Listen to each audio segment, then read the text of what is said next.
औरंगजेब विवाद को लेकर? देखिए, पिछले चंद हफ्तों से जो स्टेटमेंट्स महाराष्ट्र की सरकार के मिनिस्टर्स और चीफ मिनिस्टर तरफ से आ रहे हैं उसको देखने की जरूरत है। और सबसे बड़ा प्रोवोकेशन तो वो सत्ता में है, गवर्नमेंट में है, और गवर्नमेंट प्रोवोकेटिव स्टेटमेंट्स दे रही है।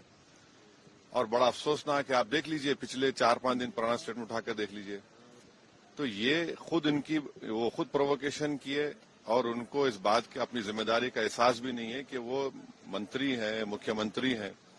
और दूसरी बात यह है कि आपने कई तस्वीर किसी बादशाह के बनाकर जलाए पूरे महाराष्ट्र में, कोई रिएक्शन नहीं हुआ, तो आपको तकलीफ हो गई।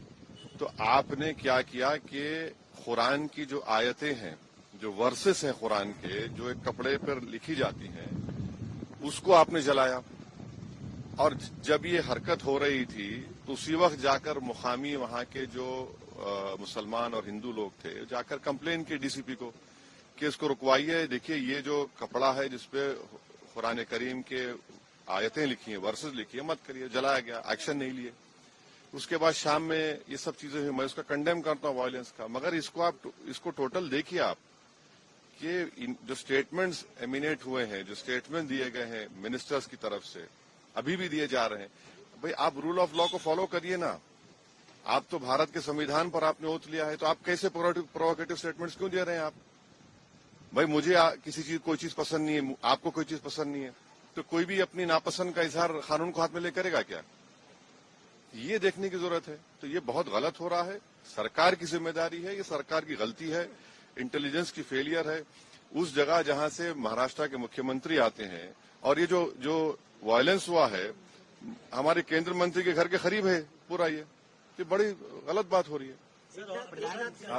अब हो गया। सर, फडणवीस साहब ने कहा है कि ये बहुत रिग्रेटेबल है, बहुत दुख की बात है कि स्टेट एक्सचेकर से औरंगजेब के कब्र की देखभाल करनी पड़ती है। आप सत्ता में हैं, आपके जो आइडियोलॉजी है उसको बाजू रखिए। आपकी आइडियोलॉजी होनी चाहिए भारत का कॉन्स्टिट्यूशन और रूल ऑफ लॉ को अपहोल्ड करना। 6 दिसंबर 1992 को क्या हुआ और उसके बाद सुप्रीम कोर्ट ने उसको एग्रीगियस एक्ट कहा है, तो आप देख लीजिए। हुकूमत आपकी है, मंत्री आप हैं, रूल ऑफ लॉ आपको फॉलो करना है और आपको कॉन्स्टिट्यूशन के लिहाज से अपनी हुकूमत चलाना है।